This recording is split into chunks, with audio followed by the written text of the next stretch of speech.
La estructura cerebral y el comportamiento están interrelacionados. La salud del cerebro juega un papel crítico en el comportamiento humano. Es extremadamente importante que el individuo se familiarice con la estructura básica cerebral y su función. Esto no es la totalidad de la neurociencia, ni mucho menos, pero sí es el conocimiento básico más importante que hemos de conocer. Esto muestra en parte cómo la fisiología de la consciencia funciona. El cerebro humano está compuesto por tres complejos principales. El complejo R, o cerebro reptiliano, facilita las funciones de supervivencia básicas. Es la parte que se activa cuando estamos en modo de atacar o huir, cuando la supervivencia está en juego. También controla los sistemas básicos de movimiento y el sistema respiratorio. La segunda parte del cerebro, que está por encima del complejo reptiliano, es el sistema límbico, el cerebro mamífero, que facilita las emociones y que permite que la emoción se perciba en la fisiología. Esto lo logra al liberar lo que se conocen como neuropéptidos en la sangre a través de diferentes glándulas que están en el sistema límbico. También se le conoce como el cerebro medio. Por último, la parte más alta del cerebro y también la más nueva en cuanto al progreso evolutivo se llama el telencéfalo, que es la materia gris del cerebro con los dos hemisferios. El neocórtex es donde la actividad electroquímica de los modos de pensamiento humano se generan, en la parte exterior del telencéfalo, que se la conoce como el neocórtex del cerebro humano. Es el que facilita las altas funciones de pensamiento de la consciencia. Esta es la parte que nos separa del reino animal. Las altas funciones de pensamiento, la lógica, la intuición y la creatividad.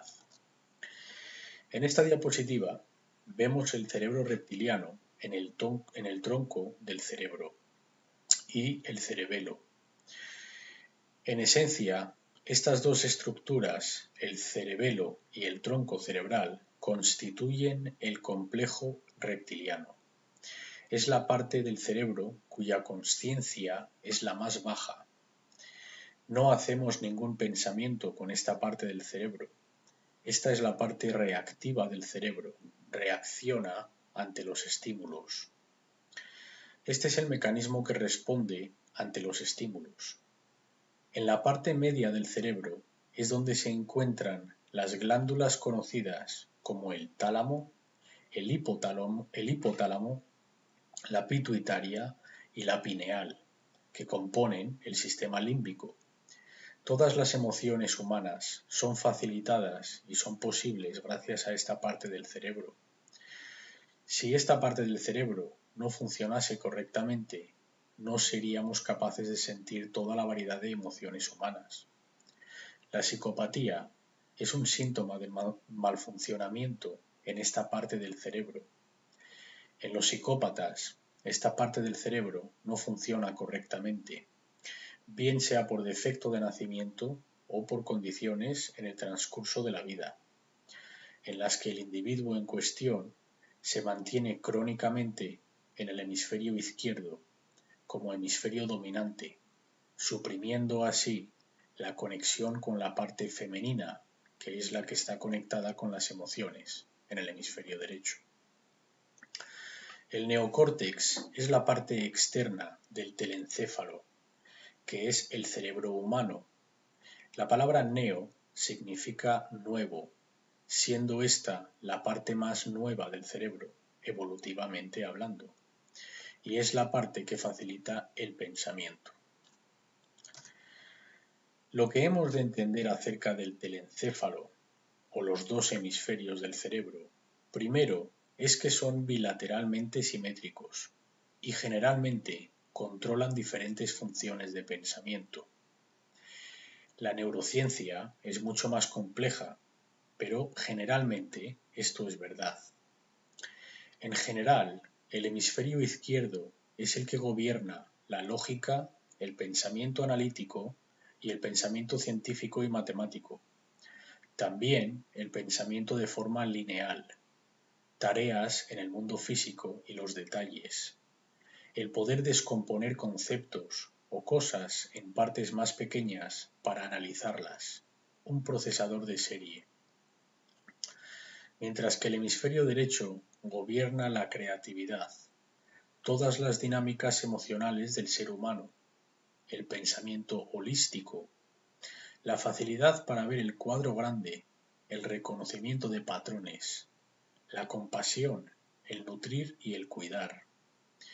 Si el hemisferio izquierdo, que es la parte masculina, se hace crónicamente dominante, el hemisferio derecho no opera correctamente y el sistema límbico sufrirá consecuentemente y comenzará a apagarse, resultando en mucha actividad en el hemisferio izquierdo, muchos procesos, pero si es lo único que está en operación y no usamos el derecho igualmente, las funciones ejecutivas van a ser derivadas hacia el complejo reptiliano, viviendo así desde el complejo reptiliano, en un modo de respuesta ante estímulos, en lugar de vivir en equilibrio holístico.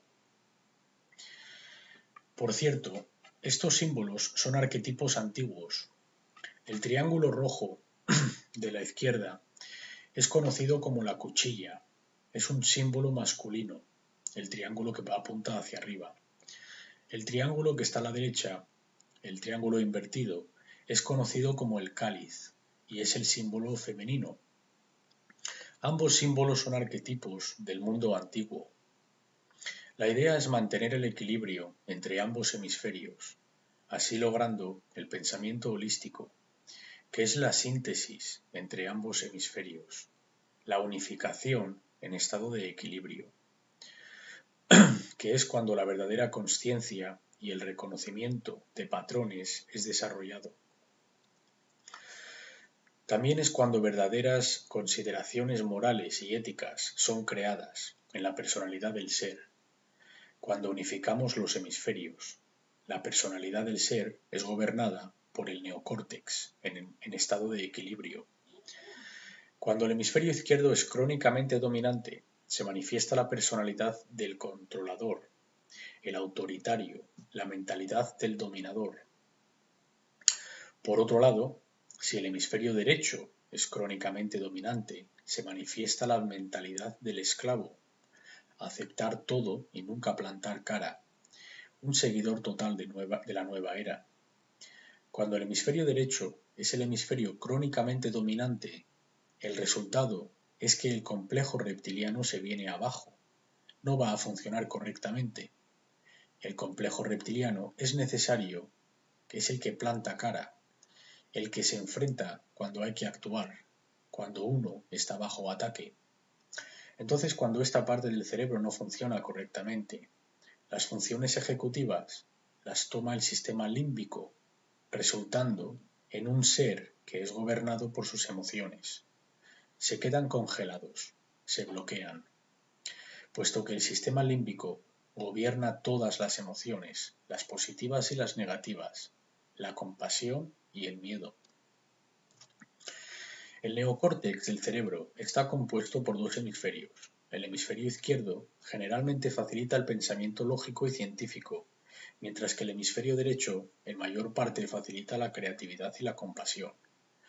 Cuando ambos hemisferios están en equilibrio, el neocórtex actúa en su debido papel como el centro comandante ejecutivo del cerebro y nace la verdadera inteligencia, que está compuesta del intelecto más la creatividad. La verdadera inteligencia es un término que hemos de entender, puesto que la gente piensa que el intelecto es inteligencia. El intelecto no es inteligencia. La inteligencia abarca más que el intelecto. El intelecto es el entendimiento obtenido bajo el hemisferio izquierdo. La verdadera inteligencia es obtenida cuando ambos hemisferios trabajan en conjunto, así obteniendo la inteligencia holística. Lo encontramos en la palabra inte inteligencia. Intelli viene de enteli, que es el intelecto, y gencia es de generar o crear, y la parte creativa del cerebro es el hemisferio derecho.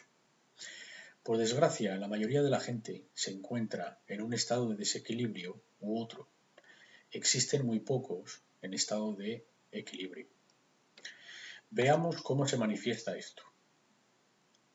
Cuando el hemisferio izquierdo del ser humano se convierte en el hemisferio crónicamente dominante, el complejo reptiliano tomará el papel de la función ejecutoria del cerebro, y la persona será gobernada por el egoísmo y los bajos deseos, la identificación con el mundo físico, así desarrollando una personalidad basada en el dominio y el control. De lo contrario, cuando el hemisferio derecho del ser humano se convierte en el hemisferio crónicamente dominante, el sistema límbico tomará el papel de la función ejecutoria del cerebro, y la persona será gobernada por sus emociones, desarrollando así una personalidad basada en sumisión e ingenuidad, la mentalidad del esclavo. El cisma. Cisma significa división, discordia o desavenencia. Esto es crítico de entender. Primero, vamos a ver el cisma mental, es decir, la división o la discordia mental de un individuo, y luego veremos el cisma del cosmovisión, es decir, la división o la discordia en cuanto a la visión del mundo que tiene un individuo, cómo se ven a sí mismos en el mundo en relación con los demás. Primero, veamos el cisma mental. Esto refleja básicamente qué sucederá, qué tipos de pensamiento se manifestarán cuando cierto tipo de desequilibrio cerebral está presente. Cuando una mente es demasiado intelectual debido a que toda la actividad cerebral sucede en el hemisferio masculino del cerebro, es decir, están crónicamente utilizando el cerebro izquierdo, puesto que no usan el hemisferio derecho femenino o la intuición. Este cisma resulta en una mente inestable, donde se manifiestan los siguientes síntomas. El rígido escepticismo, un síntoma que no es propicio para aprender. Esto lo observamos en los cientificistas, que son puramente intelectuales, puesto que les falta la parte creativa de la personalidad. Otra manifestación es la ideología del ateísmo, que es también producto de la mente desequilibrada, cuyo hemisferio dominante es el izquierdo, anulando todos los aspectos de la realidad espiritual. No reconoce al espíritu, piensa que el universo es un gran accidente cósmico. La ideología del solipsismo. Esta enfermedad se manifiesta tanto en este desequilibrio como el desequilibrio cuyo hemisferio dominante es el derecho. Esta mente piensa que nada se puede llegar a saber. Para el solipsista no existe la verdad. Todos los estados de desequilibrio inevitablemente conducen a los siguientes estados. El relativismo moral, que es el pensar que no hay tal cosa como el bien o el mal objetivamente, sino que somos nosotros los que inventamos lo que está bien o lo que está mal, creyendo que no son inherentes en la naturaleza, sino que nosotros lo decidimos para nosotros mismos.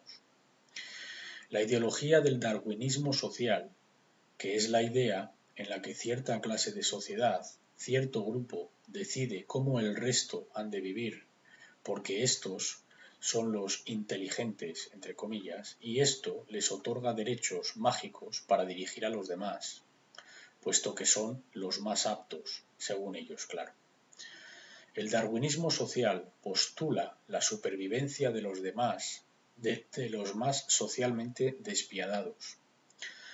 Muchos piensan que este es el orden natural. Esta enfermedad nace en una mente psicópata, cuyo resultado solo puede ser el caos. nace en una mente enferma que ha rechazado la verdad de que todo hombre ha nacido igual, y toda mujer, claro. No tiene nada que ver con la naturaleza ni con el orden, es precisamente lo opuesto. Todas estas ideologías son patentes del oscuro ocultismo, es decir, son ideologías que han sido creadas por los oscuros ocultistas para así conseguir mantener el desequilibrio. El relativismo moral es uno de los principios del satanismo. La ideología de la eugenasia son aquellos con tal desequilibrio cerebral cuyo hemisferio dominante crónico es el izquierdo, que piensan que son Dios. Por tanto, se creen con el derecho de decidir quién muere y quién vive. Se creen los controladores de quienes pueden reproducir y quienes no, es decir, quién vive y quién muere. Todas estas ideologías enfermas, desequilibradas, son formas de autoritarismo. La idea en la que el hombre es el autor, el creador, es decir, Dios. El hombre crea la ley, decide qué es el bien y qué es el mal, quién vive o quién muere. Esto es resultado de un extremo desequilibrio del hemisferio izquierdo. Ahora veremos los síntomas de un desequilibrio cuyo dominante es el hemisferio derecho. Observamos que es un desequilibrio similar al anterior, pero en una forma opuesta. El cerebro sigue completamente en desequilibrio, con lo que la persona no puede estar en estado superior de consciencia, por consiguiente, no es consciente de lo que sucede tanto dentro de sí mismo como a su alrededor. Pero los síntomas son generalmente opuestos con respecto al desequilibrio del hemisferio izquierdo. Entonces, la mente en estado de desequilibrio del hemisferio derecho como dominante conducirá a una mente ingenua. Se cree todo lo que se le dice. Acepta cosas de origen oficial, puesto que acepta la ilusión de la autoridad, sin investigar su validez o legitimidad por ella misma. Creencia ciega. Se cree en la próxima religión que se les presente. Solo se le ha de decir aquello que quieren oír y ya está, se lo creen. Básicamente, aquí se encuentran los seguidores de la nueva era, o cualquier seguidor de cualquier religión. Aquellos que confían en la ilusión del gobierno están bajo esta categoría, porque en líneas generales, en cuanto al dominio crónico del cerebro, si es el izquierdo, crea dominantes y el derecho crea esclavos. La religión extremista, el solipsismo, los sentimientos de indignidad, el odio hacia uno mismo, el aceptar órdenes de otros o ser un seguidor de órdenes, todos estos son síntomas de una mente desequilibrada que genera un esclavo voluntario, mientras que el opuesto desequilibrio genera un dominante psicópata. Todas estas ideologías actúan como control mental. Los creadores de estas ideologías de control de la mente mantienen ambos tipos de desequilibrios cerebrales. Les es indiferente en cuál de los dos estados de desequilibrio se encuentren las mentes de la gente, mientras estén en uno de estos estados. Mientras consigan mantener a algunos en estado de desequilibrio y otros en el otro estado de desequilibrio. Así consiguen que la dinámica juegue en contra de sí misma. Y como resultado de una población cuyas mentes están en desequilibrio, se manifestará un mundo en estado de prisión o control, es decir, bajo esclavitud, que es el que tenemos. Veamos ahora el cisma de la cosmovisión, que va de la mano del cisma mental. La cosmovisión es simplemente cómo vemos el mundo, cómo nos vemos dentro del mundo y cómo vemos a los demás. Cuando existe un desequilibrio cuyo hemisferio dominante es el izquierdo, la visión del mundo que emerge de este es uno de aleatoriedad. Esto es una marca del cientificismo. Esta ideología piensa que el mundo es un gran accidente cósmico, sin propósito y sin creador. Todo se manifiesta porque sí, de una singularidad, sin razón aparente, sin inteligencia subyacente en la naturaleza. La naturaleza está muerta, es una máquina mecanizada, que está aquí sin razón aparente. Por supuesto, no hay tal cosa como el espíritu, no hay tal cosa como una dimensión espiritual, no hay tal cosa como la ley natural, porque claro, para que alguien acepte la ley natural, ha de preguntarse de dónde procede esta. Yo he hecho encuestas y he preguntado a la gente, ¿crees que la ley natural existe? ¿Que hay una verdad objetiva? ¿Y la moralidad? Y 2/3 de la gente no lo acepta, no se lo creen. No creen en la realidad, en la verdad, ni en la moralidad objetiva. Se creen que todo es relativo y nosotros lo decidimos. Luego preguntas a la misma gente que si creen en el karma y casi el 90% creen que existe. Esto se conoce como disonancia cognitiva, donde la persona mantiene al mismo tiempo dos pensamientos que están en conflicto, es decir, dos pensamientos contradictorios. Primero, dicen que no creen que existe el bien y el mal objetivo, que son construcciones de la mente humana, y al mismo tiempo creen en el karma. Entonces, pregunto que qué puso el karma en funcionamiento. Si crees que existe la fuerza, si crees que existe el karma, ¿qué fuerza lo creó? ¿Qué lo puso en lugar? Y no tienes respuesta para ello, porque claro, para responder involucraría a un creador.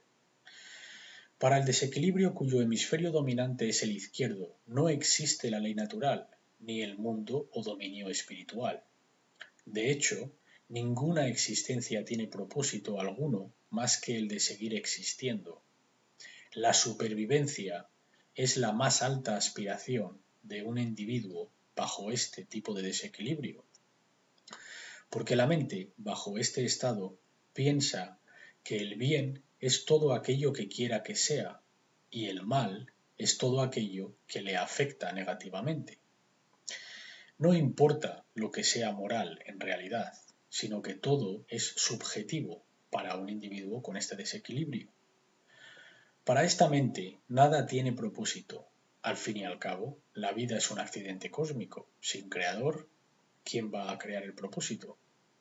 Entonces, no tiene ningún otro propósito más que el de continuar sobreviviendo. Entonces podemos observar que bajo este estado de desequilibrio cerebral, cuyo hemisferio dominante es el hemisferio izquierdo, el centro ejecutivo de órdenes es desviado al complejo reptiliano, que es la parte más baja de la consciencia en el cerebro humano. Básicamente es la consciencia animal. En el satanismo, la ley suprema es la supervivencia. Y en la ideología del darwinismo también. Esto es el mayor propósito de estas ideologías. En el satanismo lo llaman la preservación del individuo, y esto significa la preservación de los sistemas de creencias. Los sistemas de creencias que están sirviendo al individuo, al ego del individuo. Todas estas características de la cosmovisión aleatoria son patentes del cientificismo, ateísmo, totalitarismo y el oscuro ocultismo, es decir, el satanismo o el luciferismo oscuro, que es lo mismo. Por otro lado, el cisma de cosmovisión que se manifiesta en una mente desequilibrada cuyo hemisferio dominante crónico es el hemisferio derecho, es la cosmovisión del determinismo. El determinismo es un cisma de cosmovisión que nace de la mente desequilibrada cuyo hemisferio dominante crónico es el derecho. Esta cosmovisión manifiesta impotencia, religiosidad y el rechazo de la libre voluntad. Este tipo de cosmovisión es el de los cumplidores de órdenes a ciegas. Solo hago mi trabajo, yo solo cumplo órdenes. Son esclavos voluntarios, que aceptan su condición como su posición en la vida.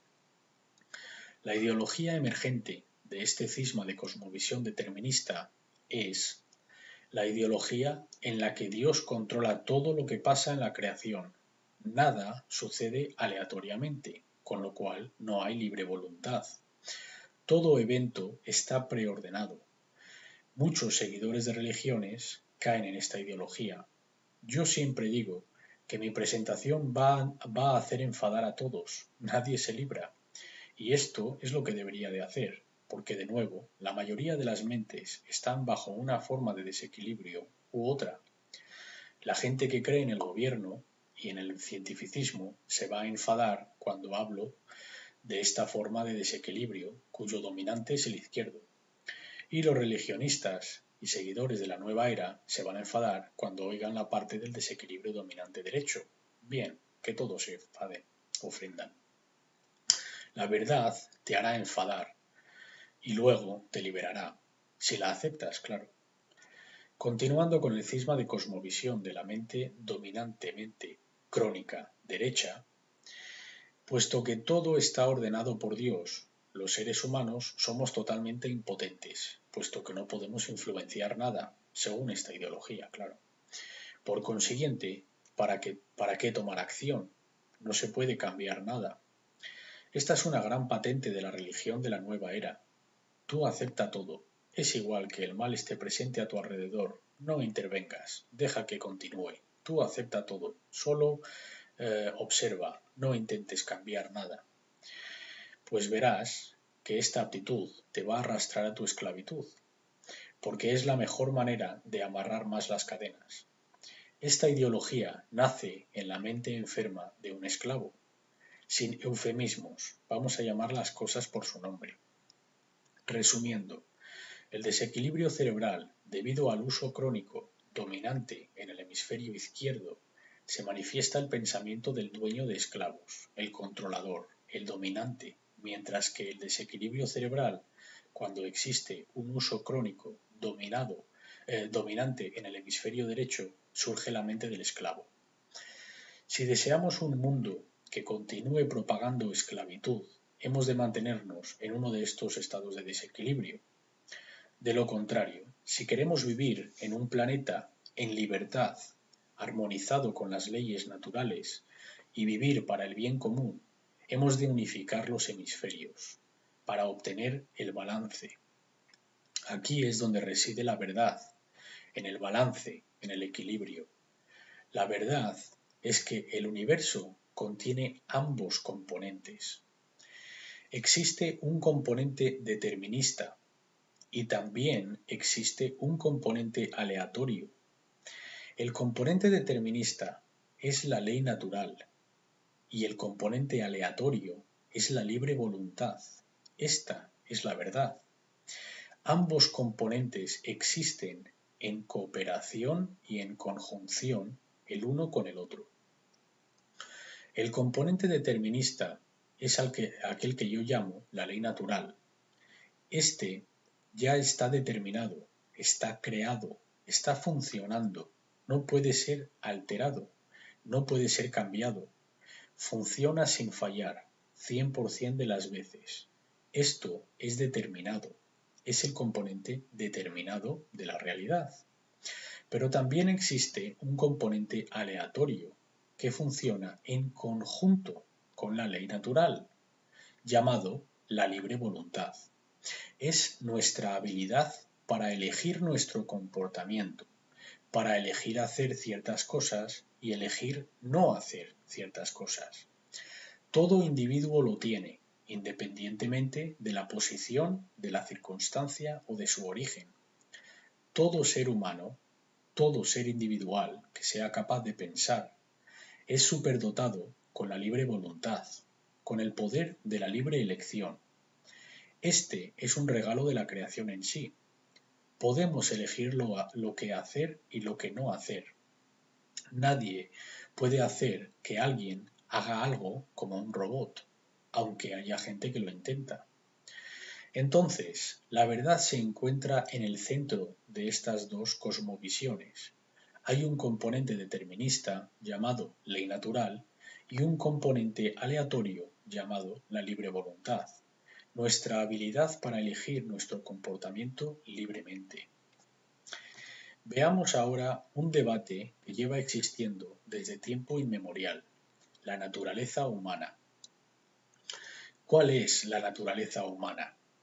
¿Es demoníaca o es angelical? ¿Cuál es su esencia? Yo diría que ninguna de estas dos. Verás.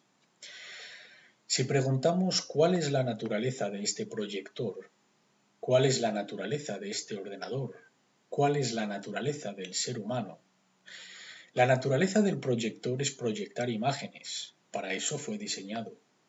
La naturaleza del ordenador es computar información. La naturaleza del ser humano es que el ser humano es programable. El ser humano obtiene información, procesa información y da salida a la información en forma de comportamiento.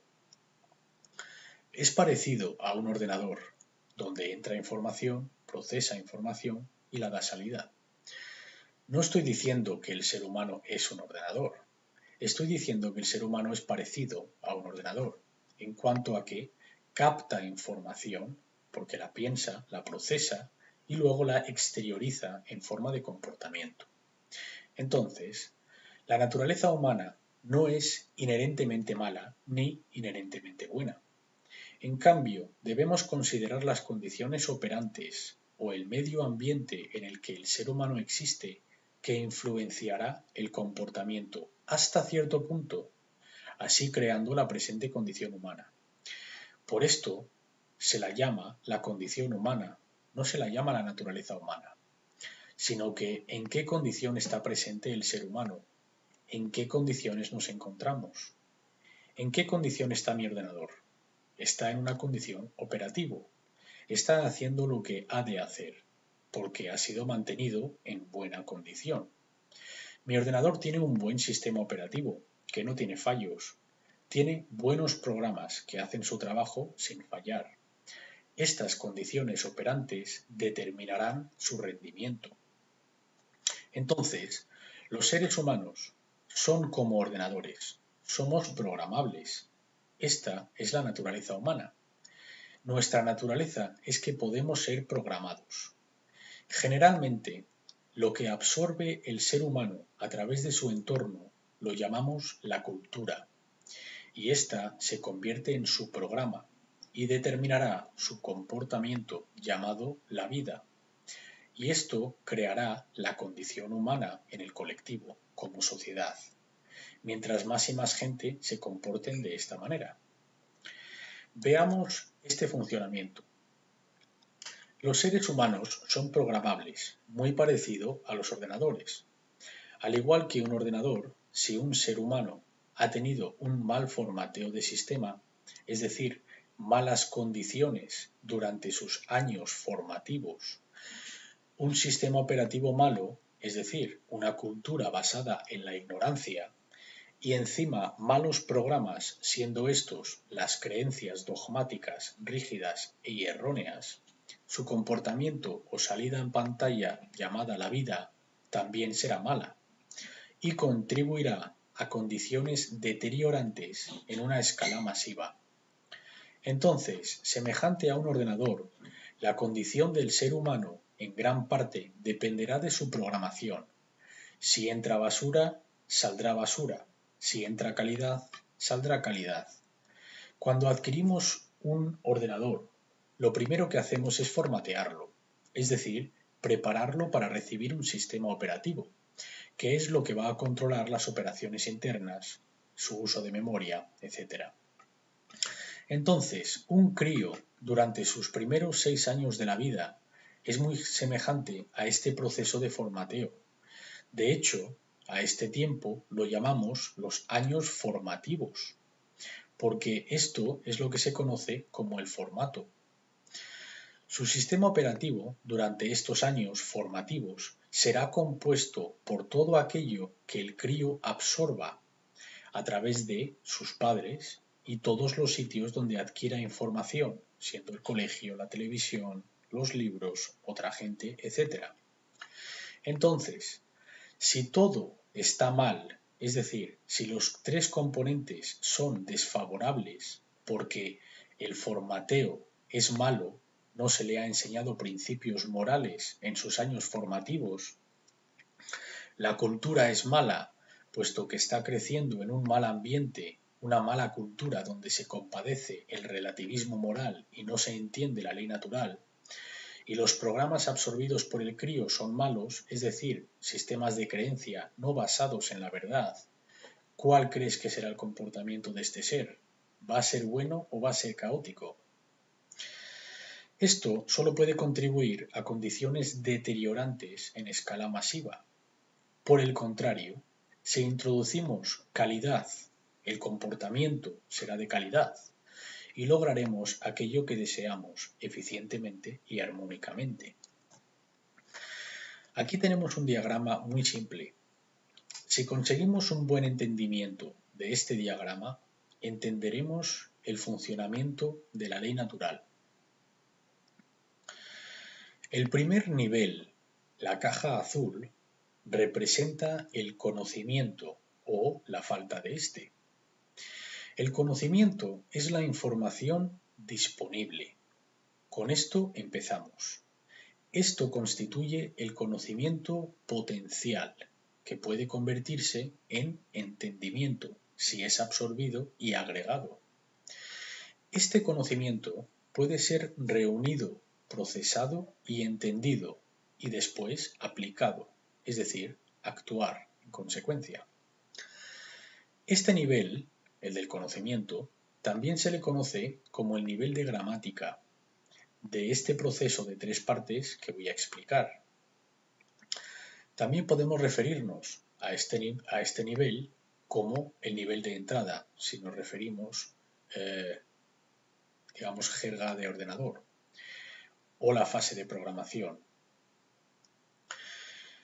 El siguiente nivel, la caja rojiza, representa el entendimiento o falta de este. Una vez hayamos adquirido la información o el conocimiento del anterior nivel, entonces podemos alcanzar su entendimiento, es decir, saber lo que significa dicho conocimiento, capaces de reconocer el patrón. Esta es la segunda fase del proceso. Si obtenemos el entendimiento debido al proceso de la toma de decisiones, estaremos en armonía con aquello que decidimos querer. Es decir, sabemos lo que queremos y entendemos lo que es requerido para manifestar aquello que queremos. Esto es el entendimiento, es el proceso de decisiones que ocurren en la mente. Estas decisiones son elegidas por el individuo y están basadas en la información disponible. Entonces podrás ver que si la información o el conocimiento está ocultado o no es obtenido o está siendo rechazado, nunca podremos llegar al siguiente nivel, el del entendimiento. No se llegará al segundo nivel, con lo que no podremos crear la realidad que deseamos que se manifieste. La tercera fase de este proceso, representado por la caja verde, se llama la sabiduría o falta de esta, y corresponde a lo que hacemos con lo que sabemos, puesto que lo hemos entendido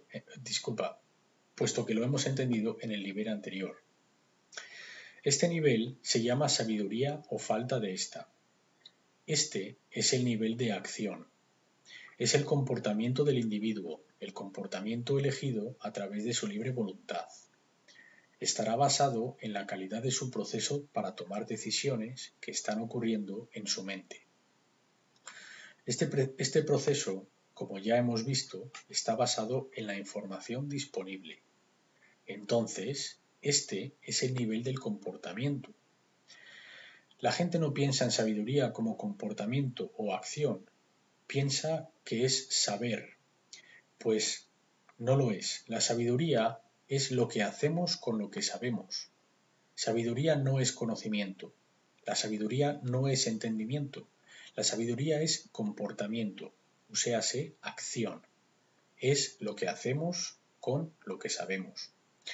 La sabiduría es la aplicación del entendimiento sobre el conocimiento. Este es el programa que vas a ejecutar en el ordenador en el que has formateado correctamente e instalado un sistema operativo que funciona bien. El programa es la acción. Así es como la realidad es creada. Primero, empezamos con la información disponible, que puede ser convertida en conocimiento tras el proceso de toma de decisiones y filtrado de dicha información para eliminar inconsistencias. Esta puede conducir al entendimiento. A continuación, este entendimiento, tras nuestra voluntad libre de toma de decisiones, puede convertirse en acción en el mundo. Cuando está hecho correctamente, es decir, basado en la moralidad y ética en la mente, a esto se le conoce como sabiduría. Cuando está hecho incorrectamente, lo llamamos locura y conduce a más y más caos. Entonces, basándonos en estos tres procesos, al final, algo es generado. Este es el cuarto nivel, representado por la caja grisácea. Algo se manifiesta físicamente en el mundo real, por decirlo de alguna manera. Entonces, la realidad manifestada se basa en el comportamiento colectivo.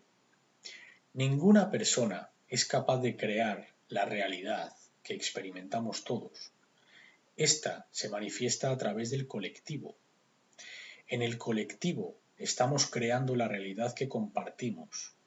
El conjunto de los comportamientos juntos crean el resultado en la pantalla de la vida, llamada el mundo, con un resultado generado, siendo este de orden o caótico, dependiendo del comportamiento del colectivo. Esto dependerá de si la gente ha adquirido esta información, la ha procesado eficientemente para llegar a su entendimiento y luego actúa al respecto. La realidad manifestada es la calidad de la condición que se manifiesta en cualquier sociedad basada en la calidad del comportamiento colectivo dentro de esa sociedad. Así es creada nuestra realidad. Las condiciones que experimentamos, como los eventos que transcurren en el día a día, resultan de este simple proceso de tres partes. Este proceso de descubrimiento y proceso creativo se le conoce como el trivium. Esto es el trivium, conocido como tal en las antiguas tradiciones. Es el proceso que consiste en el conocimiento, el entendimiento y la sabiduría. En el transcurso del tiempo, estos niveles tenían otros nombres, como la gramática, la lógica y la retórica. También lo podemos mirar como nivel de entrada, nivel de proceso y nivel de salida. Luego el resultado en la pantalla, llamada vida. Como quieras llamarlo, entiéndelo y conoce cómo funciona. Una de las razones por la que estamos en la condición en la que nos encontramos es porque este conocimiento ha sido completamente obliterado, anulado de la conciencia pública, completamente obliterado. Es una pena que cuando preguntas a la gente que si conoce el trivium, la gran mayoría, no ha oído hablar de él. El trivium es la metodología clásica de educación para las artes libres. Quieren intentar eliminar como puedan este conocimiento de la vista pública. No quieren que la gente entienda cómo funciona este proceso en absoluto. Por esto, ha sido eliminado de las escuelas públicas. Y por esto, mientras la sociedad siga tal y como está, nunca lo incluirán de nuevo en la educación pública. Yo tuve la ventaja de acudir a un colegio en el que nos obligaron a aprender latín y griego.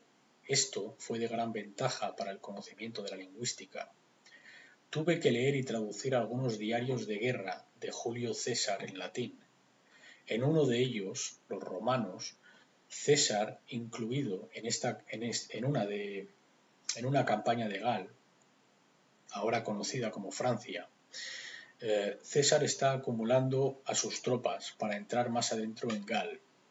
Las tropas están esparcidas en campañas donde se encuentran tanto los soldados como los esclavos, que son los encargados de trasladar el equipo, las armas y todos los bultos pesados. Son los que hacen el trabajo pesado. Y según va pasando César, observa cómo uno de sus centuriones está enseñando a uno de los esclavos el método del trivium. César le coge y muy severamente le dice: como te atrevas a enseñar a un esclavo más nuestro método de aprendizaje, pronto ellos no querrán ser esclavos. Habrá un levantamiento si saben lo que sabemos nosotros, si conocen nuestro método para descubrir la verdad.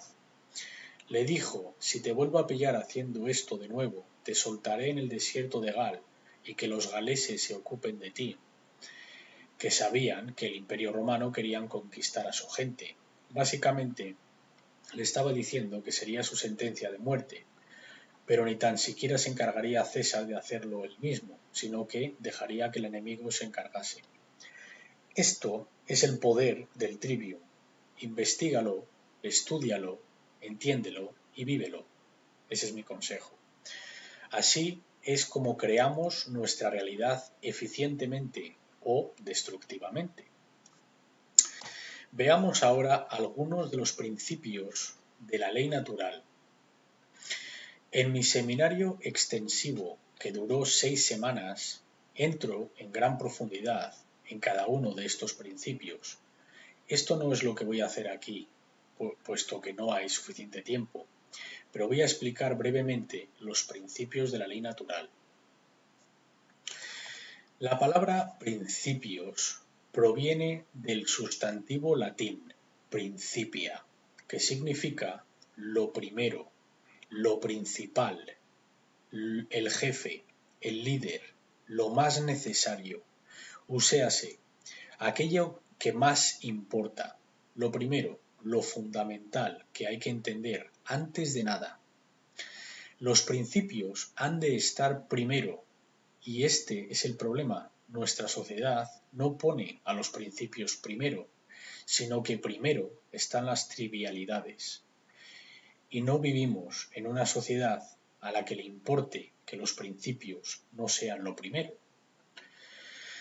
Lo primero es lo primero. Los principios son lo primero. Veamos los principios subyacentes de la ley natural. Las cosas más importantes, que es lo que los principios deberían de significar. Cuando preguntas a la gente que defina principio, la respuesta que deberíamos de obtener sería la cosa más importante. Cuando yo he preguntado a grupos de gente cuál es lo más importante, muy pocos han contestado con los principios. La mayoría dicen la familia, los amigos, etc. Cuando la gente me oye decir que esto está al revés, es decir, que lo primero han de ser los principios antes que la familia, antes que la amistad, me dicen que soy muy frío. Lo que yo digo es que la conexión familiar, sea la que sea, madre-hijo, padre-hijo, tío-sobrino, etc., no importa tanto como los principios. No digo que no importa, digo que no es tan importante como los principios. Digo que has de poner los principios primero, de lo contrario, todas estas relaciones son insignificantes, carecen de valor alguno, a no ser que estén basadas en principios.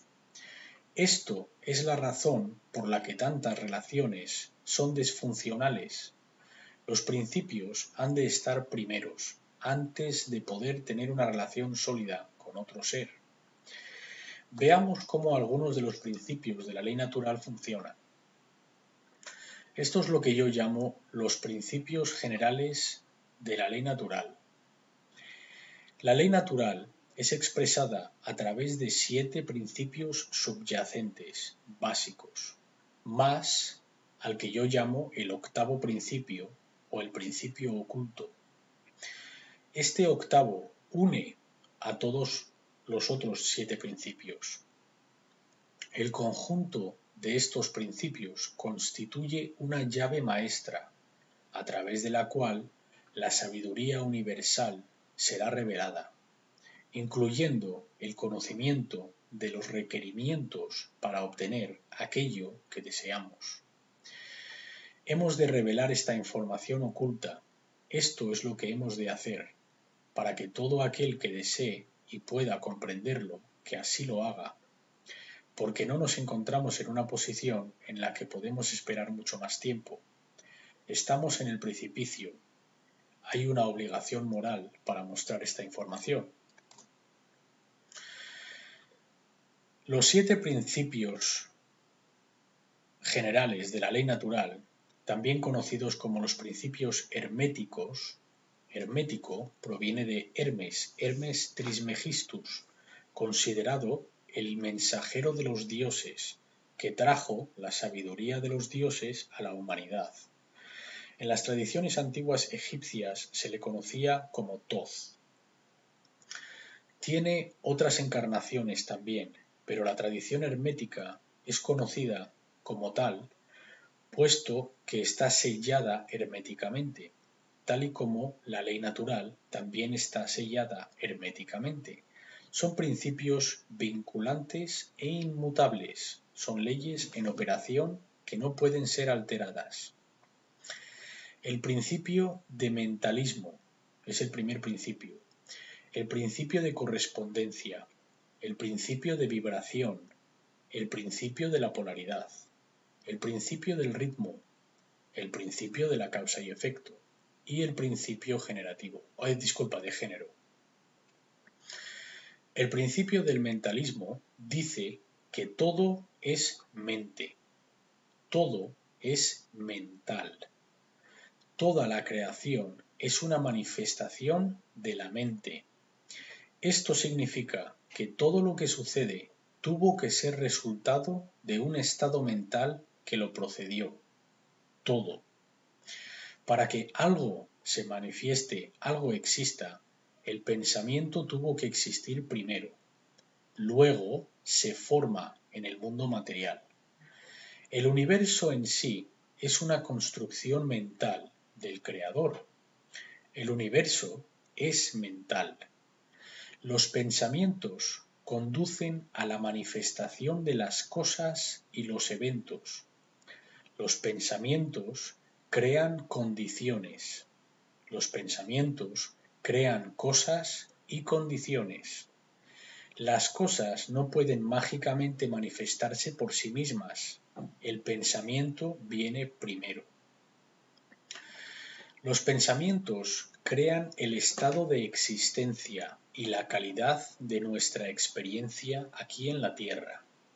Entonces, debemos ser responsables por todo lo que creamos, siendo así responsables sobre lo que pensamos, porque son los procesos del pensamiento lo que conducen al comportamiento. La gente se comporta como se comporta porque tienen ciertos sistemas de creencias incrustadas en la mente, funcionando como un programa. Sus pensamientos y sus emociones conducen su comportamiento. Entonces, el comportamiento no va a cambiar mágicamente. Son los pensamientos y las emociones las que han de cambiar primero, porque estos son la fuerza que conduce el comportamiento. Y ahí es cuando la realidad cambiará. Si deseas cambiar la realidad, tú mismo has de cambiar. Has de cambiar cómo piensas, cómo sientes, y entonces tu comportamiento cambiará. Porque la forma en la que piensas no es conducente a los requerimientos necesarios para obtener aquello que dices querer. En muchos casos, el pensamiento es lo que impide que el individuo obtenga lo que desea. El segundo principio es el principio de correspondencia, que dice: aquello que está arriba es semejante a aquello que está abajo, y aquello que está abajo es semejante a aquello que está arriba. Es como un reflejo. de un espejo. En este caso, arriba nos referimos al macrocosmos, las leyes que gobiernan las cosas muy grandes, las cosas que consideramos aparentemente fuera de nosotros, aunque sabemos que a un nivel profundo somos uno con ello, pero las percibimos como ahí fuera. El macrocosmos es la totalidad de todo y el microcosmos hace referencia a las partes muy pequeñas o las unidades individuales que componen el todo en su conjunto. Son reflejos de sí mismos, no pueden ser separados entre sí. Tal como va uno, va el otro. El universo es un sistema holográfico. Una holografía es una imagen de 2 dimensiones a la cual, cuando la pasamos un láser a través de ella, proyecta una imagen tridimensional, de 2D a 3D. Por eso la llamamos la holografía. Es porque holo se refiere a holístico, completo. Esto es debido a que si dividimos una holografía en diferentes componentes, cada componente es la misma imagen que la imagen completa con la que empezamos. Es decir, si cogemos una holografía y la cortamos en 4 partes, no obtenemos como resultado 4 partes de la imagen. Es decir, un cuarto de imagen por cada una de las secciones, sino que obtenemos 4 imágenes completas que pierden su resolución por un cuarto. Entonces, todo está contenido en cada una de las partes más pequeñas. Así es la realidad en la que vivimos. Nuestro universo es holográfico. El universo completo se encuentra dentro de cada individuo. El universo entero es como el individuo. Son reflejos de cada. Conocer cómo funciona el individuo nos ayudará a conocer cómo funcionan las leyes macrocósmicas. Similarmente, conocer las leyes macrocósmicas nos ayudarán a conocer la manera en la que la consciencia dentro del individuo funciona. Estas dos cosas no pueden ser separadas entre sí. Y de nuevo, como dije al principio de la presentación, esto es lo que se conoce como conocimiento oculto. El conocimiento oculto está compuesto por el conocimiento de funcionamiento del microcosmos, que es la consciencia individual, y el funcionamiento del macrocosmos, que es la ley natural. Otra manera de ver la ley de correspondencia es que la realidad es fractal por naturaleza. Si estudiamos los fractales, que son patrones autosimilares generados matemáticamente, esto lo podemos observar en las secuencias de Fibonacci en matemáticas, y esto está repetido continuamente en la naturaleza. Si observamos la estructura del átomo, veremos que es muy similar a la estructura del sistema solar, que a su vez es muy similar a la estructura de la galaxia. Operan de la misma manera, parecen iguales. Si nos alejamos lo suficiente para observarlo, vemos que el mismo patrón se repite. Miren el vídeo Powers of 10, que es Poderes de 10, donde esto se ve bien. Entonces el universo es holográfico, el todo se encuentra en las partes individuales y es fractal, o que el mismo patrón se repite en todas las escalas de su existencia.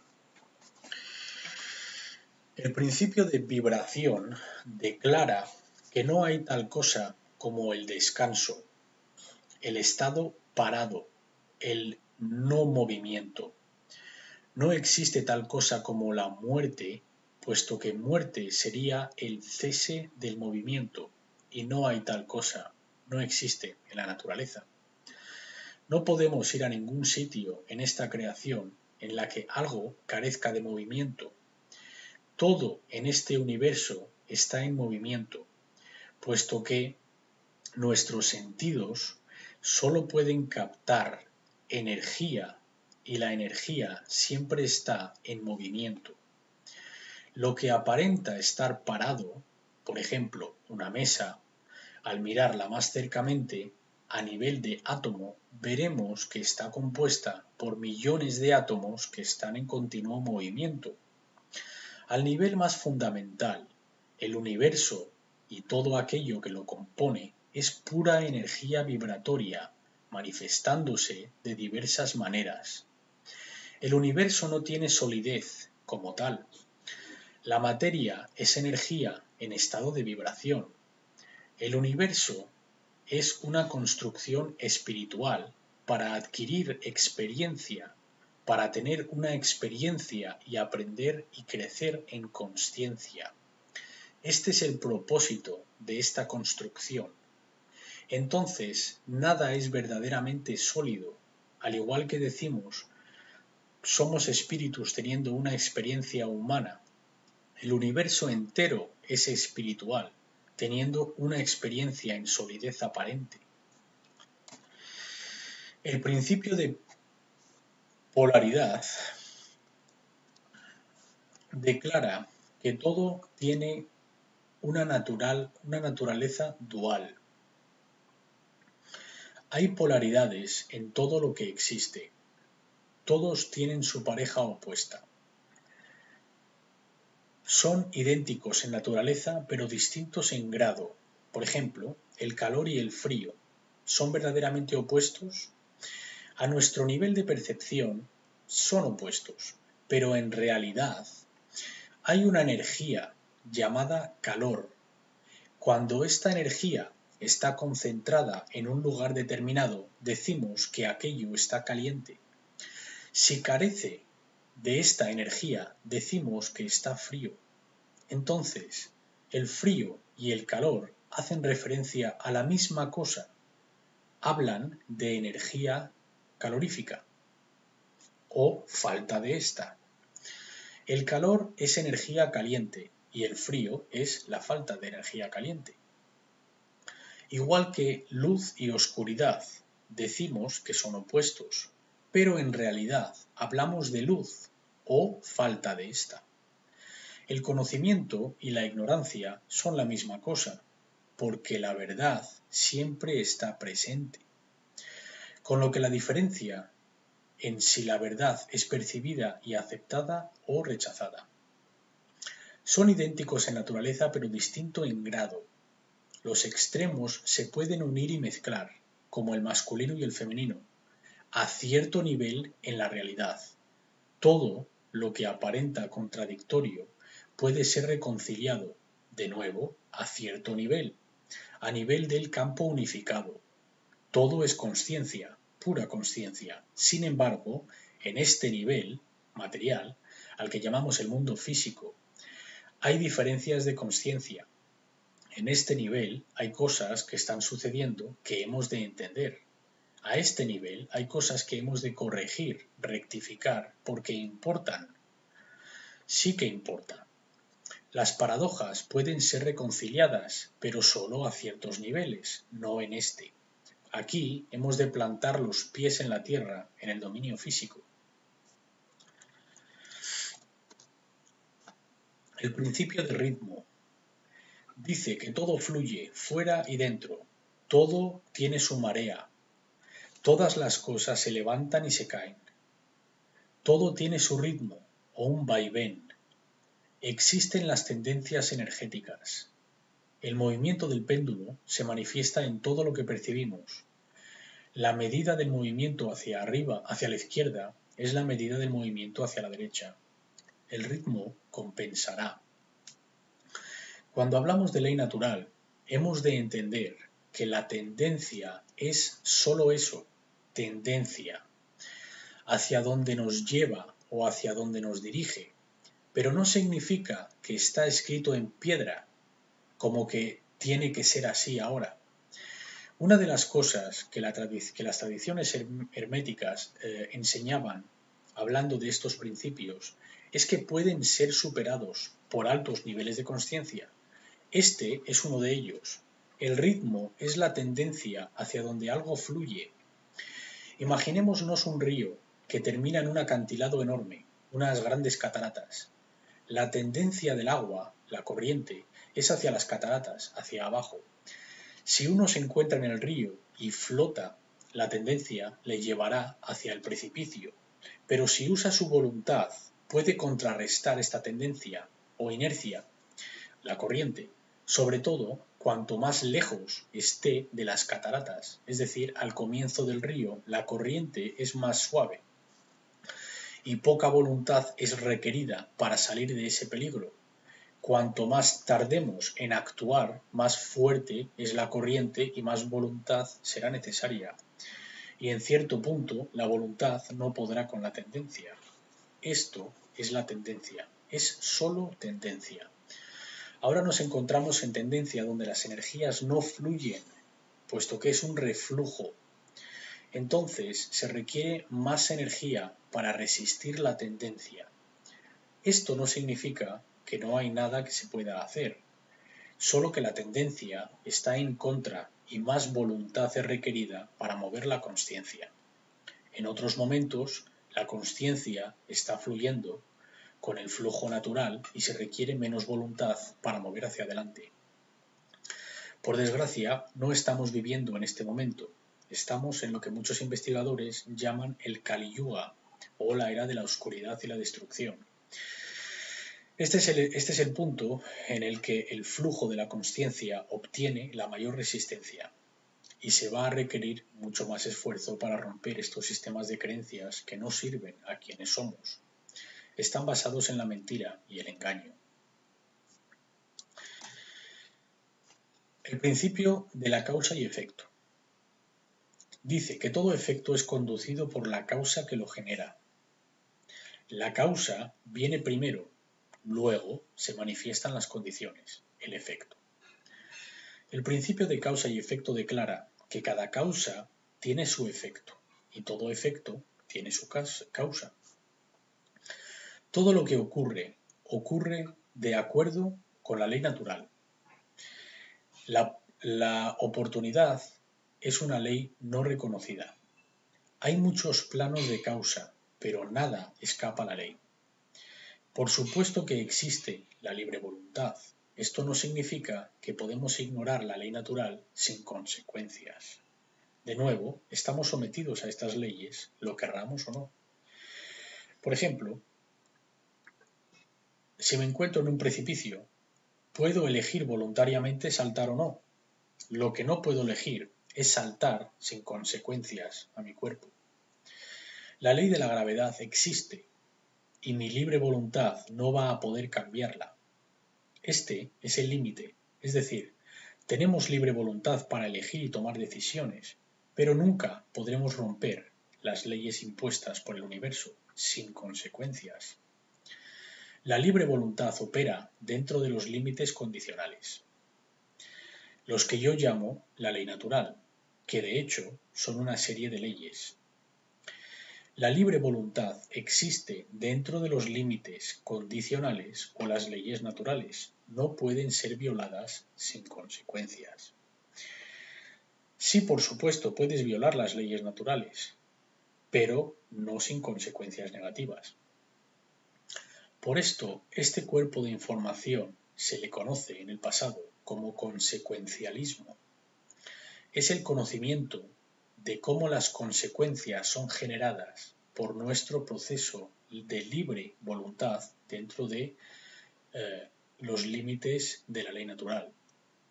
El problema es que existe un tiempo entre que decidimos tomar la elección no correcta hasta que sufrimos las consecuencias de esta elección. Por esto, muchos no son capaces de asociar las consecuencias con el efecto creado por nuestra elección.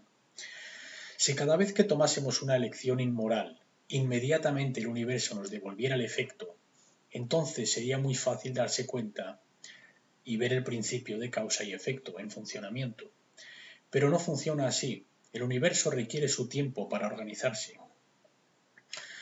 La consecuencia del karma es más complicado que todo esto. Lo que sucede es que todos estamos experimentando en el conjunto los inmorales comportamientos de la especie humana está realizando en el día a día en los que nosotros no intervenimos, no paramos, no estamos rectificando debido a nuestra inacción. El karma así se está acumulando. Nos pensamos que el karma se acumula por acciones negativas, pero también por la inacción, el permitir que acciones negativas tomen lugar. Nada escapa a la ley. La ley está impuesta eternamente. En la segunda película de la Matrix, el principio de causa y efecto es revelado extensamente.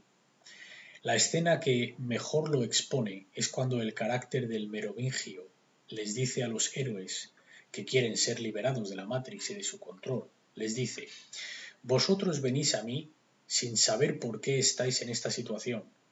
No entendéis los factores causantes que os han conducido a esta situación.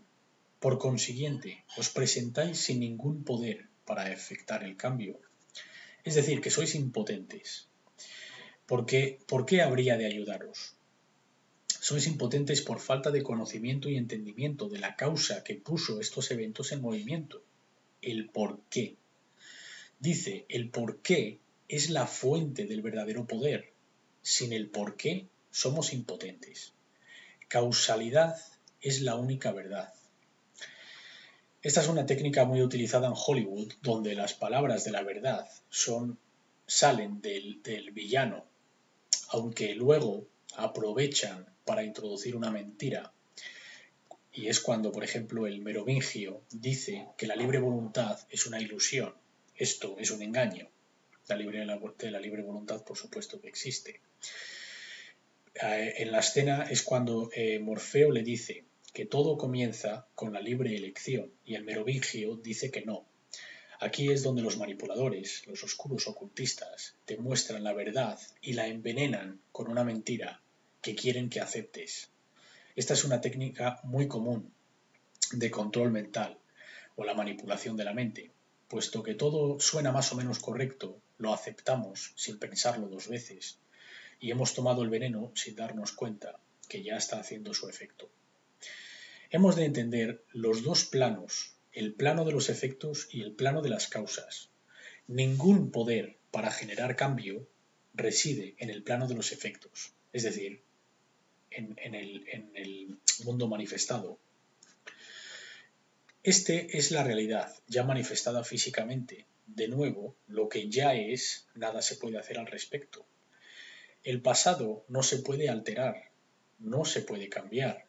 Ahora mismo lo que es la verdad y podemos aceptarla o rechazarla, pero no podemos cambiar el pasado. Entonces, el mundo manifestado físicamente hasta ahora fue creado por las causas originadas en el pasado.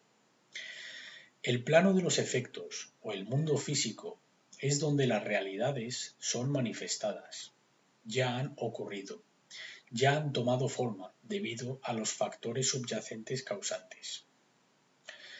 El plano de los efectos constituye aquello que ya ha ocurrido.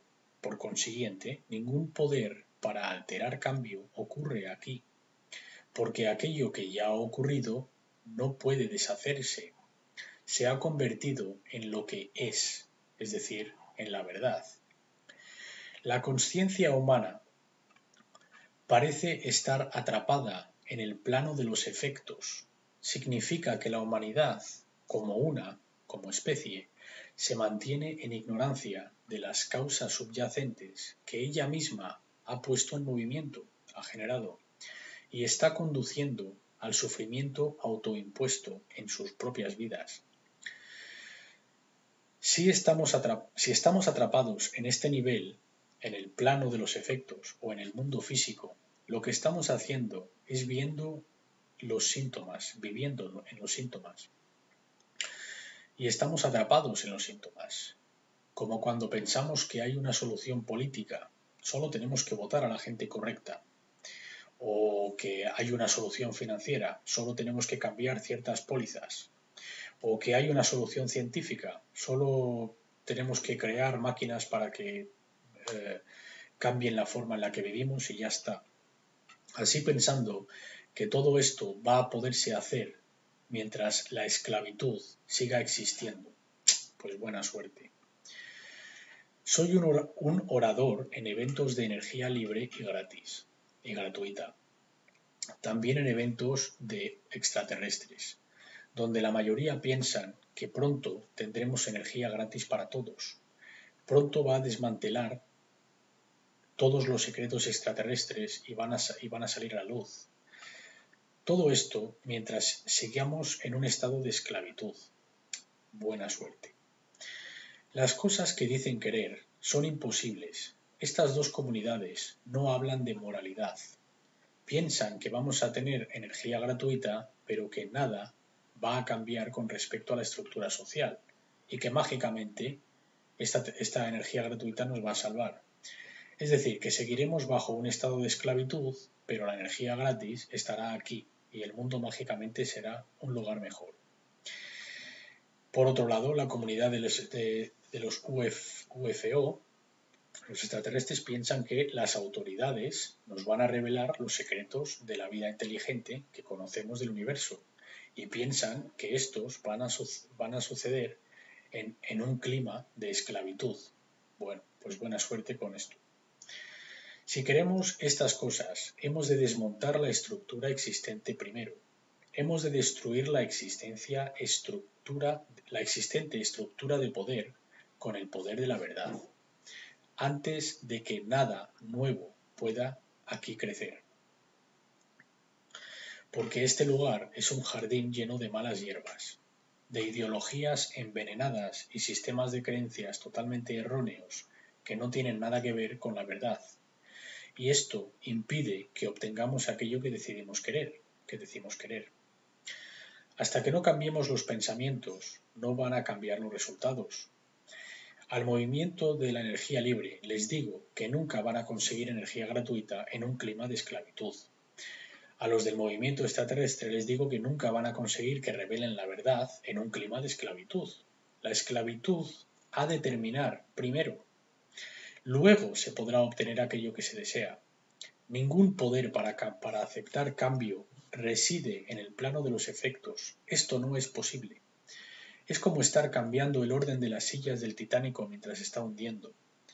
No se va a conseguir ningún cambio, porque las causas subyacentes no se han cambiado. Y las causas subyacentes son el cómo pensamos, el cómo sentimos y el cómo nos comportamos. Creemos que todo puede seguir como está y que mágicamente obtendremos lo que queremos. Queremos dejar la mano encima del fuego, pero no queremos quemarnos.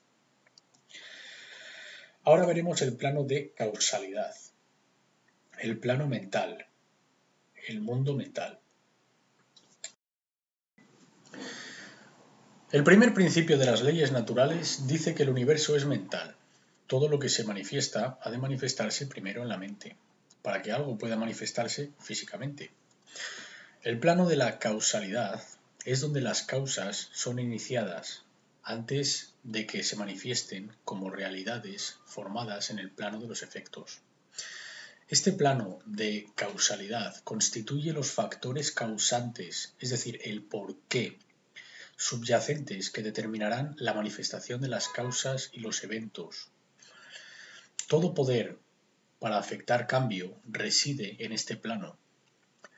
La consciencia humana ha de trasladarse desde el plano de los efectos al plano de las causas, para que los seres humanos entiendan los factores causantes de las condiciones que están colectivamente manifestándose en sus vidas. Solo entonces la humanidad podrá co-crear la realidad compartida a nivel consciente. Aquí arriba está representado el mundo de la causa, el mundo mental, es decir, el porqué, los factores causantes subyacentes que preceden a las condiciones manifestadas. Aquí es donde ha de residir la consciencia, es donde reside el poder para cambiar. Es el entendimiento del por qué lo de abajo se manifiesta. La línea blanca representa el diagnóstico y abajo están los síntomas en el plano de los efectos, donde los síntomas se manifiestan y por encima de la línea del diagnóstico se encuentra la causa, los generadores de los síntomas. Abajo está el plano de efectos, que es el mundo físico, la realidad ya manifestada, aquello que ya ha ocurrido, que no puede ser cambiado. No se puede comenzar en el presente si se quiere cambiar el futuro. Disculpa, solo se puede comenzar en el presente si se quiere cambiar el futuro. El último principio de los 7 principios formales aquí presentados es el de género. Género existe en todo. Todo está compuesto por sus principales componentes masculinos y femeninos. El género se manifiesta en todos los planos de existencia, en el espíritu, en el físico, en el mental. Ya hemos visto, en cuanto a la consciencia y el cerebro humano, en la cosmovisión, etc. Este es un concepto sencillo. Hablaremos brevemente del género mental. El género mental es el estado de consciencia entre los aspectos masculino y femenino de la mente humana. Nuestro hemisferio izquierdo del cerebro gran parte facilita el aspecto masculino de la mente o el intelecto. Estos son los procesos de pensamiento lineales, como la lógica y la analítica, mientras que el hemisferio derecho de la mente en gran parte facilita el aspecto femenino o la intuición. Son los poderes de pensamiento holísticos, creativos y compasivos. A esta sección la llamo el principio perdido de la ley natural. Une a todos los otros principios. Yo la llamo principio encapsulante. Es el contenedor donde se encuentran todos los otros principios, pero está perdido porque no lo estamos ejercitando. Este símbolo se conoce como la semilla de la vida. Una semilla crece, genera algo, crea algo. Una semilla tiene una cáscara o un caparazón, cuyo núcleo contiene todo el código genético generativo. La cáscara o el caparazón ha de estar intacto, de lo contrario, la esencia creativa o generativa se pierde. Este octavo principio, que es el principio perdido, ha de estar presente para que el cambio se manifieste. Es la cápsula. Este es el principio generativo, o el principio que gobierna la creación. Es el factor causante que al entrar en efecto resulta en la obtención de aquello que queremos. Y es el cuidado. Esto es diferente a la compasión y es un concepto diferente que el amor. Me refiero al cuidado en mayúsculas, para diferenciarlo del cuidado en minúsculas. El cuidado en mayúsculas significa dónde estamos colocando la atención para que permita que crezca. ¿Dónde estamos enfocando? Porque en lo que estemos enfocando es lo que estamos germinando y ayudando a que crezca. Esto no significa que hemos de mantenernos ignorantes de lo que está sucediendo en el mundo y no mirar a nada que sea negativo, porque lo vas a alimentar y vas a darle tu poder. Esto no es lo que significa. Si hiciéramos esto, estaríamos alimentando precisamente la ignorancia, y eso sería lo que crecería por ignorarlo. Hemos de ver lo mal que está algo y llegar al origen, a lo que originó y cambiar aquello que lo está originando. Al ignorar lo negativo, aseguraremos que más de lo mismo ocurra, puesto que no hay nada que lo pare. Lo estaríamos alimentando por ignorarlo. El cuidado hemos de verlo como a qué damos nuestra energía, dónde estamos enfocando ¿Qué nos preocupa lo suficiente para hacer o dedicar nuestro tiempo, dedicar nuestra atención para que manifieste en el mundo? En el colectivo, el cuidado es el generador de la experiencia. La mayoría de la gente no tiene cuidado, puesto que no le importa lo que está sucediendo. Entonces es imposible para nosotros en el colectivo cambiar el flujo de la energía, cambiar la dirección de la consciencia y por último lograr lo que queremos. Así funciona verdaderamente la ley de atracción. Así es como en realidad opera el principio perdido, que es la dinámica del cuidado. Lo que nos preocupa o donde prestamos atención en el día a día actúa como la fuerza que conduce nuestro pensamiento, acción y nuestro comportamiento. Hemos de desarrollar el corazón, mente y tripas. En este orden. El cuidado viene primero. Te tiene que importar lo suficiente para saber en la mente y por último actuar en las tripas. Y los tres han de estar en alineación. Esto es la consciencia en unidad, la unificación de los pensamientos, las emociones y las acciones. Los tres aspectos de la consciencia, de tal manera que no existe contradicción entre estos tres, entre esta Trinidad. De forma que tal y como pensamos, sentimos y actuamos, sin contradicciones. Esto es la consciencia unitaria. El cuidado se puede ver como el generador de la calidad de nuestra experiencia. La palabra generativa procede del latín genere, que significa crear. El corazón es como una bomba dentro del cuerpo. Es un generador que proporciona energía, mueve a la fuerza de la vida a través de la sangre en el cuerpo. En la antigüedad se decía que la fuerza de la vida se encontraba en la sangre. Es el corazón el que bombardea esta fuerza en todo el cuerpo. Y hemos hablado de la importancia del cerebro en el cuerpo, pero es el corazón el generador de la experiencia. Porque aquello que nos importa, donde ponemos el cuidado, es lo que pensamos y por lo tanto nos comportaremos y actuaremos en consecuencia. Si estás familiarizado con el símbolo masónico de la escuadra y el compás, la G en el medio, en el nivel más alto masónico, no en el nivel exotérico,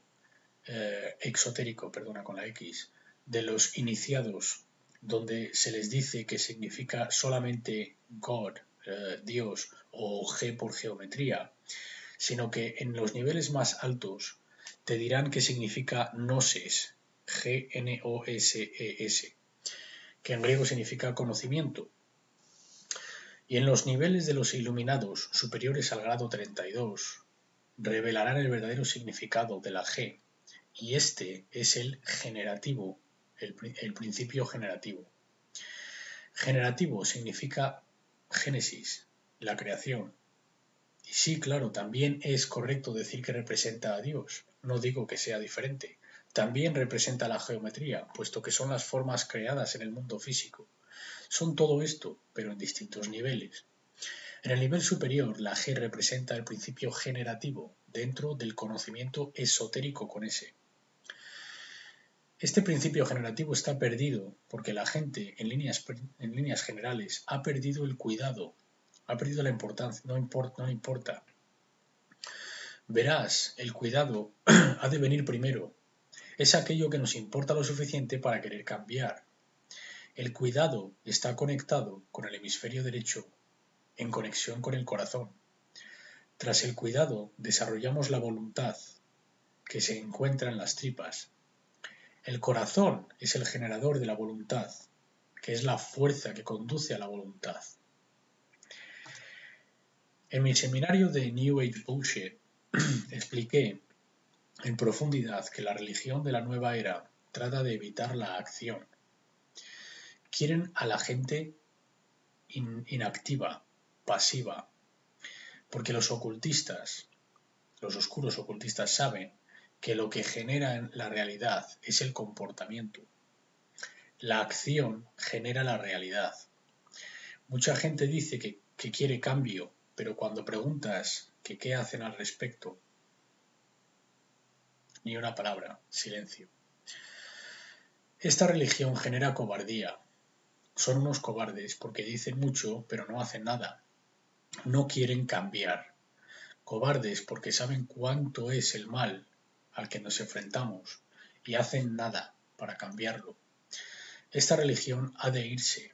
La idea de que el cambio es posible sin tener que hacer nada al respecto tiene que irse.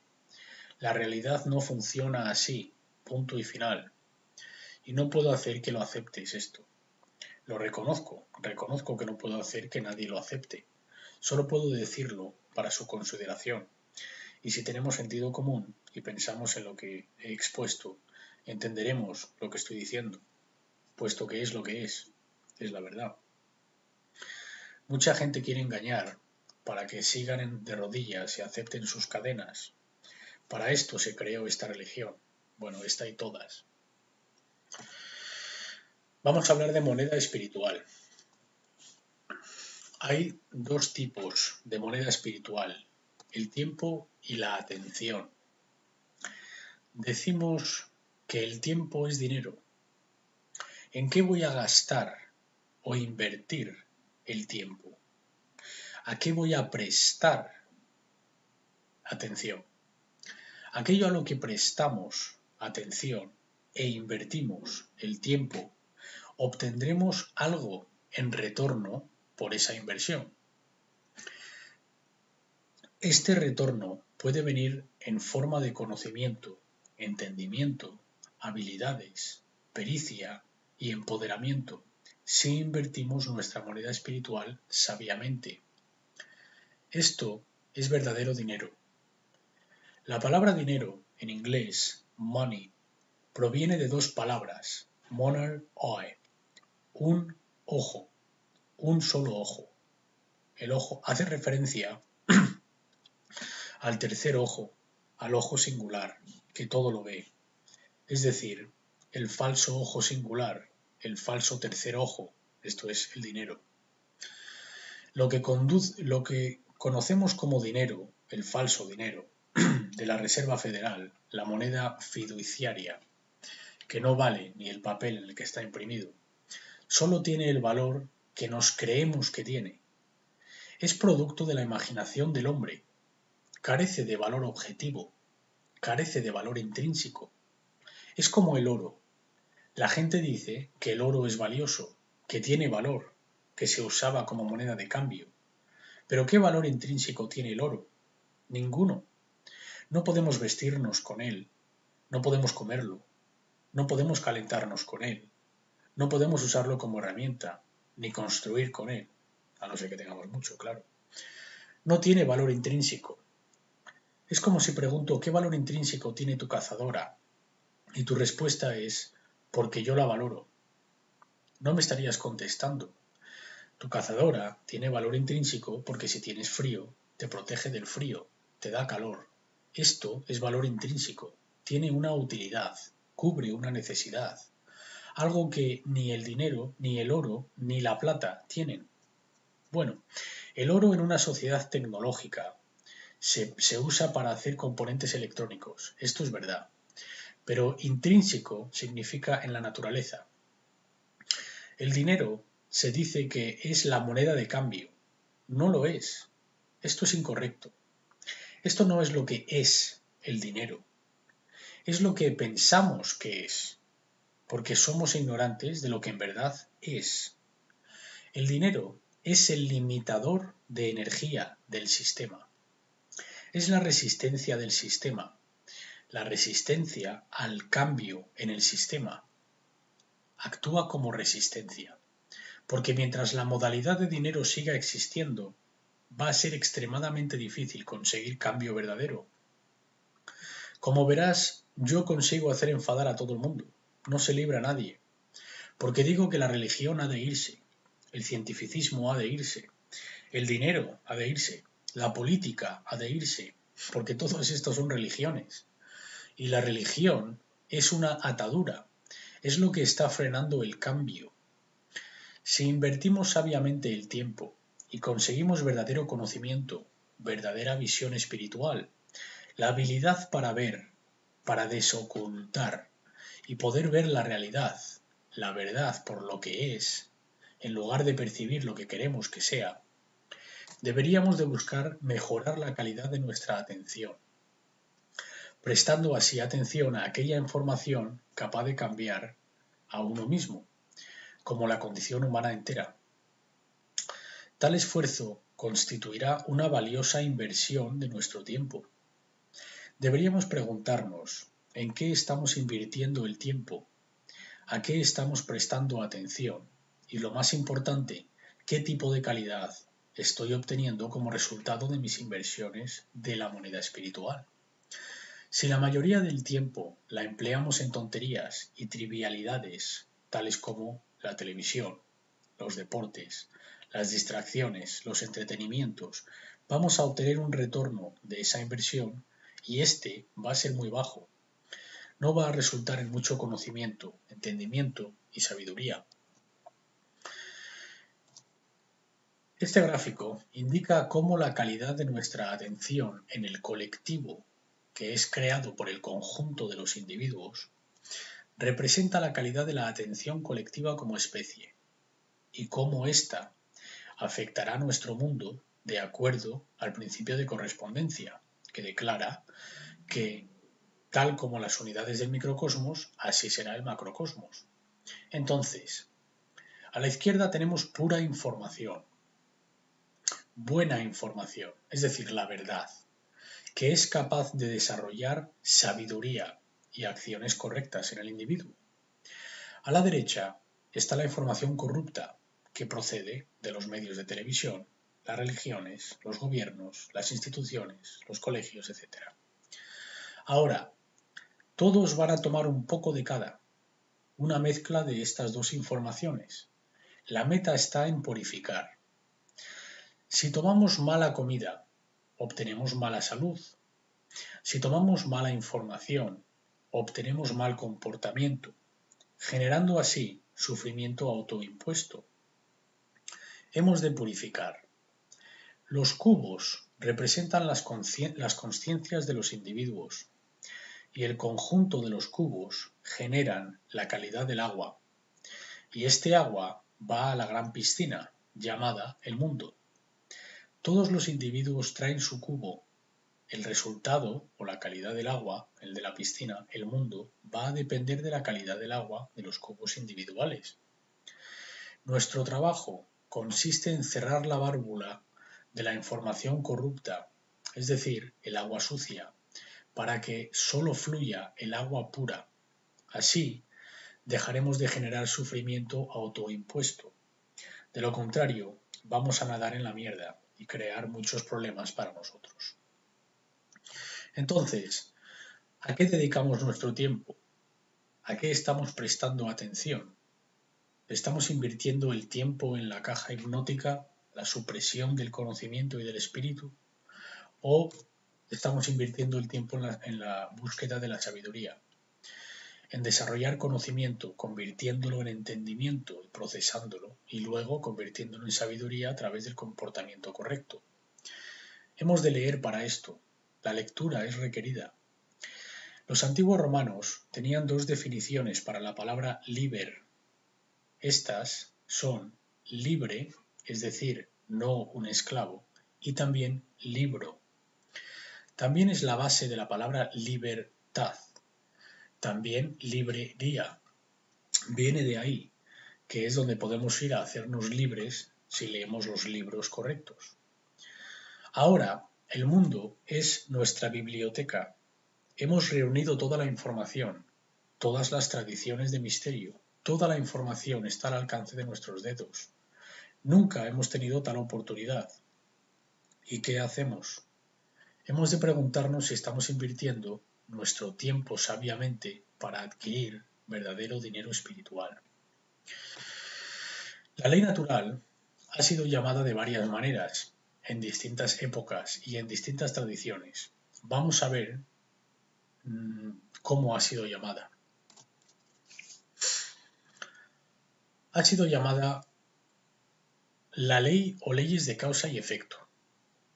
En el campo científico se dice que invariablemente el efecto sigue a la causa.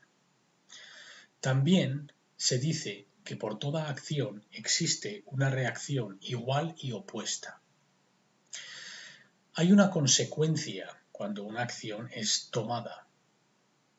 En círculos de la nueva era se conoce como ley o leyes de atracción, que dicen que la energía que se emite es la energía que se atrae. La energía fluye hacia donde la atención es dirigida. Tal y como pensamos, sentimos y actuamos, así seremos. También se la conoce como la ley del karma o ley moral, que dice que cosechamos lo que sembramos. También se la conoce como la ley de oro, que dice no hagas al prójimo aquello que no desees para ti.